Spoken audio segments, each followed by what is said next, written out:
People are often told that we live in a world where everyone has the same opportunities, that if you just work hard enough, play by the rules, and stay disciplined, you can achieve the same level of success as anyone else. It's a comforting story. It sounds fair. It feels morally right. But if you look more deeply, you begin to see that the game has never been played on a level field.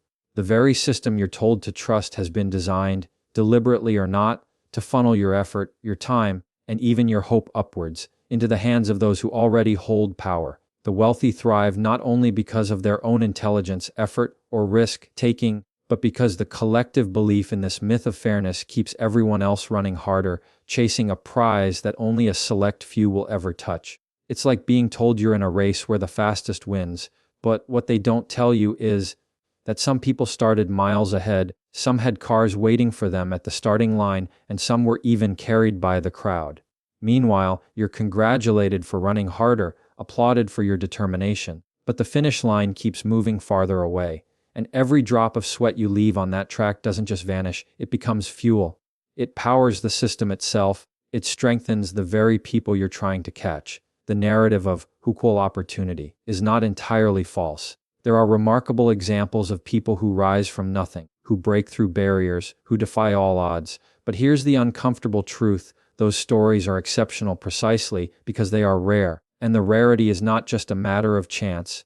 It is the result of a system that requires most people to stay in their place. It's like a casino. The casino needs winners every now and then to keep people gambling. If no one ever won, the illusion would break and people would walk away. In the same way, society celebrates a handful of outliers to keep the masses believing. Your work, your belief, your struggle, all of it becomes the justification for a structure that is designed to consume you. The wealthy understand this even if they don't always say it out loud. They know that your loyalty to the dream is what keeps you compliant. They know that as long as you believe you're one step away from breakthrough, you'll keep investing your time, your labor, your energy into the very machine that feeds them. You won't question the rules of the game because you've internalized them. You'll blame yourself when you lose, rather than asking whether the game was fair to begin with. That's the genius of the system. It convinces you that your failure is entirely your fault, while your success, if it ever comes, is simply evidence of its fairness. And let's think about what this does psychologically. If you wake up every day believing you're free, but in reality, your choices are carefully narrowed, your opportunities predetermined, you live in a kind of invisible cage. It's not like slavery of the past, where chains were visible and brutal. It's subtler, more sophisticated. It's a slavery of perception. The chains are made of belief, of distraction, of comparison. You're told you're an individual, but in practice, your labor, your time, your very life force has been collectivized and redirected. You are not simply working for yourself.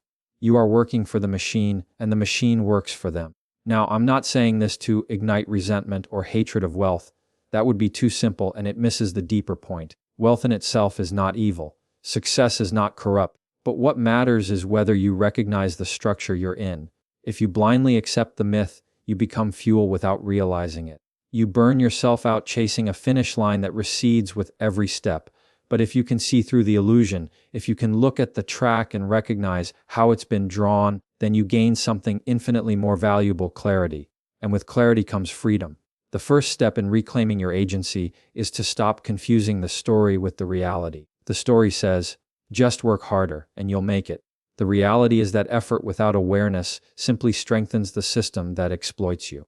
The story says, we all have equal opportunity. The reality is that opportunity is distributed unevenly, and pretending otherwise only blinds you to the obstacles you need to confront. The story says, if you fail, it's your fault. The reality is that failure is often built into the design, and seeing this doesn't make you weaker.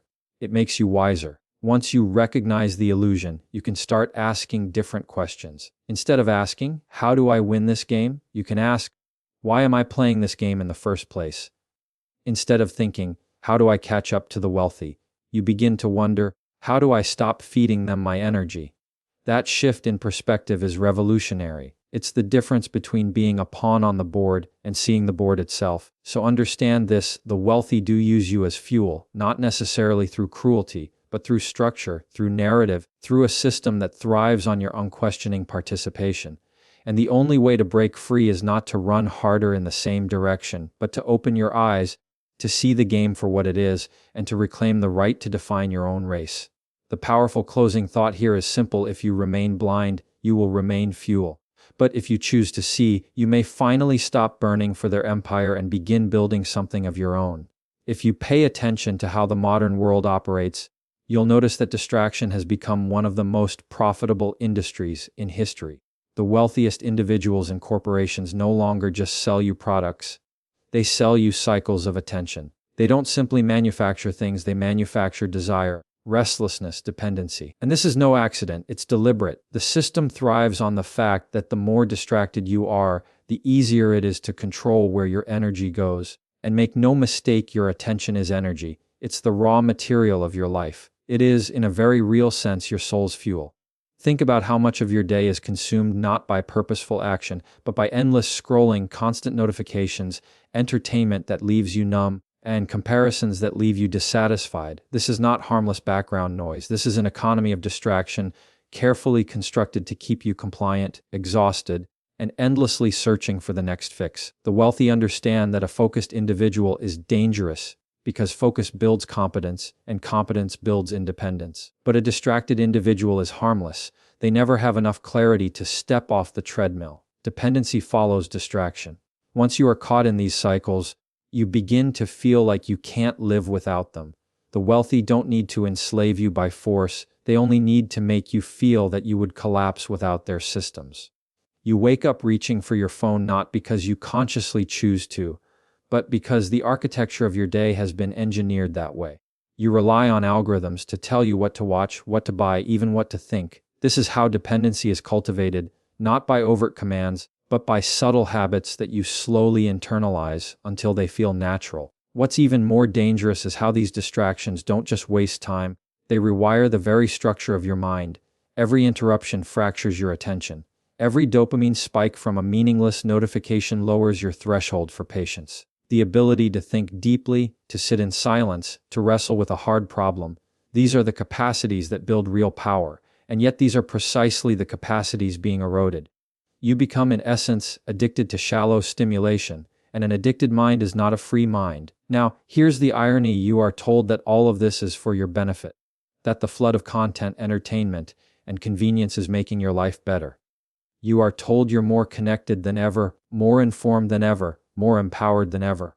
But are you? Or have you traded genuine freedom for a shallow kind of convenience that keeps you dependent on the very platforms you believe are serving you? The psychological mechanism at work here is the manipulation of desire and fear, the twin engines of human motivation. Advertisers tell you, you'll be happier if you have this, while simultaneously whispering, you'll be left behind if you don't.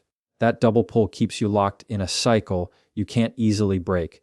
And while you're distracted by chasing after the next shiny object, the real structures of wealth and power remain untouched, unquestioned, unchallenged. This is why I call it an economy of distraction. Because your time and energy are not simply wasted, they're harvested. Every second you spend in distraction is converted into profit for someone else. Your attention is sold, your preferences mapped, your desires monetized. You are not the customer, you are the product. Your very psychology is being mined as a resource. So the question becomes, what would happen if you took that attention back? What would happen if you stopped feeding the machine with your distracted energy? The answer is frightening for those at the top, because once enough people reclaim their focus, the entire structure begins to wobble. A person who can concentrate, who can direct their attention deliberately, is no longer fuel for someone else's fire. They become a fire of their own, and this is where responsibility enters. Because the truth is, no one can protect your attention for you. The corporations won't, the wealthy won't. In fact, they're doing everything in their power to fracture it further. It's up to you to resist. It's up to you to say, my focus is mine, my time is mine, my mind is mine. That act of reclaiming is revolutionary in a culture built on dependency. The tragedy is not simply that people are distracted. The tragedy is that they don't even know they're distracted. They think this is life, that this endless stream of stimulation is normal, inevitable, inescapable. But it isn't. It's a design. And if it is designed, it can be resisted. So here is the challenge I leave you with: learn to guard your attention as if your life depends on it, because it does. Every moment you give away thoughtlessly becomes fuel for someone else's wealth. Every moment you claim intentionally becomes the foundation of your freedom. The closing truth is this: the wealthy may use you as fuel, but only if you keep handing them the match. If distraction and dependency weaken the body, then fear and desire enslave the mind. And here is where the wealthy, or rather those who shape the world through influence and power, operate most effectively. They don't just own your labor or your time, they aim to own your very psychology. They know that human beings can be steered most predictably when two primal levers are pulled: the fear of losing what you have and the desire for something more. These forces are ancient, they are written into our biology. And when harnessed by those who understand them, they can keep entire populations obedient without a single chain ever being seen. Consider fear first. Fear is nature's alarm system. It's what kept our ancestors alive in the face of predators, storms, and scarcity. But in the modern world, where many physical dangers are no longer immediate, fear has been repurposed. It's become a tool for manipulation. Entire industries are built on keeping you afraid. Afraid of being poor, afraid of being unattractive, afraid of being irrelevant, afraid of missing out. And here's the genius: fear narrows your vision. When you are afraid, you stop thinking long term. You focus on the immediate threat, the next bill, the next crisis, the next approval. This makes you predictable, easy to herd. Fear doesn't just paralyze, it makes you docile. Now look at desire. Desire is not evil in itself. In fact, it is the engine of progress. It pushes us to improve, to create, to strive. But desire without awareness is a bottomless pit. The wealthy understand this. They present you with a constant stream of promises: the better car, the bigger house, the more glamorous lifestyle, the validation of status. Every advertisement is a whisper saying, you are not enough, but you could be. If only you buy, if only you comply. Desire creates motion, but motion without direction is chaos. And in that chaos, you spend your life chasing illusions, never satisfied, always thirsty. The combination of fear and desire is devastating. Fear makes you cling to what you have, while desire pushes you toward what you don't. You become caught in a psychological tug of war, stretched thin, exhausted, and still going nowhere. You overwork because you fear scarcity. You overspend because you desire abundance. You become trapped in cycles of debt, comparison, and quiet despair. Cycles that are not accidents but outcomes designed by those who profit from your instability. Think about it: debt itself is a perfect example of this manipulation. You fear not having enough in the present, so you borrow from the future. You desire a better life now, so you trade years of labor you haven't even lived yet. And the system rewards your decision, not by setting you free, but by binding you tighter. Entire empires are built on this model. Your fear of lack and your desire for more generate interest payments that feed the wealthy for generations. Psychologically, this keeps you in a state of perpetual adolescence. You never feel grounded, never truly sovereign, because your emotions are not yours anymore. They're outsourced. The levers of your mind are in someone else's hands. And the great tragedy is that most people never notice. They think their anxieties and cravings are personal quirks, when in fact they've been engineered by years of subtle programming. But what happens when you begin to see this clearly? When you realize that your fear is being stoked intentionally, that your desire is being inflamed for profit, something profound shifts. You stop reacting automatically, you pause, and in that pause, freedom emerges. Because freedom doesn't mean you eliminate fear or extinguish desire. Both are permanent features of being human. Freedom means you stop being mastered by them. You learn to recognize when fear is legitimate and when it is manufactured. You learn to distinguish between a desire that leads to growth and a desire that is simply bait on a hook. This is where discipline becomes more than just a moral virtue. Discipline is psychological sovereignty. It is the refusal to be pulled endlessly by every fear, by every craving. It is the ability to say, I will not move unless it aligns with what is meaningful. That kind of discipline terrifies those who profit from your instability because it makes you ungovernable in the best sense of the word. You are no longer fuel for someone else's machine. You become an architect of your own destiny. And let me add this: meaning itself is the antidote to manipulation. If your life is grounded in meaning, fear loses its grip because you know what you're willing to endure. Desire loses its poison because you know what is worth wanting. The wealthy can dangle their illusions in front of you, but they cannot tempt a person who has already chosen a higher purpose. Meaning turns the mind from a battlefield into a fortress. So ask yourself, are your fears truly yours, or have they been sold to you? Are your desires authentically human, or are they scripts written by someone else? That kind of questioning is uncomfortable, but it's necessary. Because only when you ask it do you begin to take back the most valuable territory there is, the landscape of your own mind. The truth is stark but liberating. If you remain blind, your fears and desires will be used against you. But if you awaken, if you discipline yourself, then those same forces become your allies rather than your masters. And the closing reminder is this: fear and desire will either chain you or propel you. The choice of who holds the keys is and always will be yours. At some point, the realization hits you: if the wealthy use your belief in a fair system to drain your labor, if they harvest your attention to keep you distracted, if they manipulate your fears and desires to keep you docile, then the question is no longer, why is this happening? The question becomes, what am I going to do about it? And this is where the conversation turns inward, because the only true response is not outrage at the system, but responsibility for yourself. The system is vast, complex, and deeply entrenched, but you still have agency. And that agency begins with reclaiming your life from the role of fuel. It starts with awareness, yes, but awareness alone isn't enough. You can see the problem clearly and still remain trapped if you don't take action. Too many people stop at the recognition of injustice and never move into the discipline of transformation. But the truth is, the game can only exploit you if you keep playing it blindly. The moment you begin to live deliberately, to act with intention rather than reaction, the spell starts to break. This doesn't mean you overthrow the system overnight. That's not how life works. What it does mean is that you stop feeding it in the most important place, within yourself. You stop lending your energy to illusions. You stop outsourcing your identity to comparisons. You stop mistaking shallow desires for deep fulfillment. The first form of rebellion is internal, refusing to let someone else write the script of your life. And here's the paradox: once you stop being fuel, once you take back your agency, you become more powerful not only for yourself but also for others. People around you notice when someone walks with clarity. They sense when a man or woman is no longer a slave to distraction, no longer panicked by fear, no longer intoxicated by empty desire. That kind of presence is contagious. It gives others permission to wake up too. And this is how real change spreads, not through slogans or revolutions imposed from the outside, but through individuals reclaiming sovereignty on the inside. Think about the alternative. If you remain distracted, fearful, and dependent, you'll spend your life reacting rather than creating. You'll end up exhausted, bitter, and quietly resentful, wondering why life never seemed to give you what it promised. But if you take responsibility, if you decide that your attention, your mind, and your choices belong to you, then life opens up in a completely different way. Instead of being fuel for someone else's empire, you start building a foundation for your own meaning.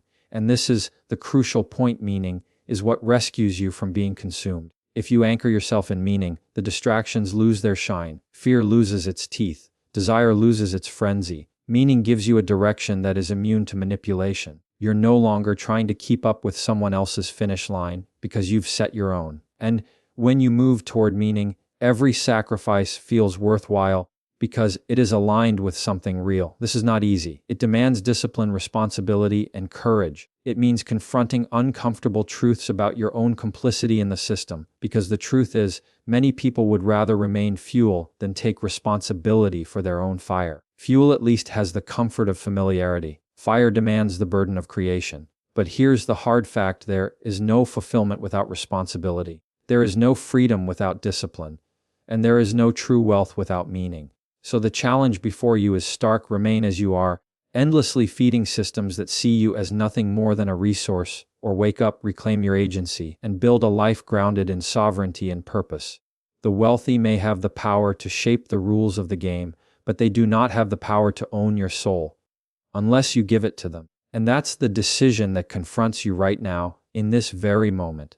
Will you keep burning as fuel for someone else's vision, or will you claim the fire and forge your own? The closing truth is this: the greatest rebellion against a system that uses you is to stop being used, and instead to live with meaning, discipline, and courage. So understand this: you were never meant to be fuel for someone else's fire. You were meant to burn with a flame of your own. And the moment you decide to reclaim your attention, master your fears and desires, and anchor your life in meaning, you stop feeding their empire and start building your own. That is the choice before you now. Remain asleep and be consumed, or awaken and become unshakable.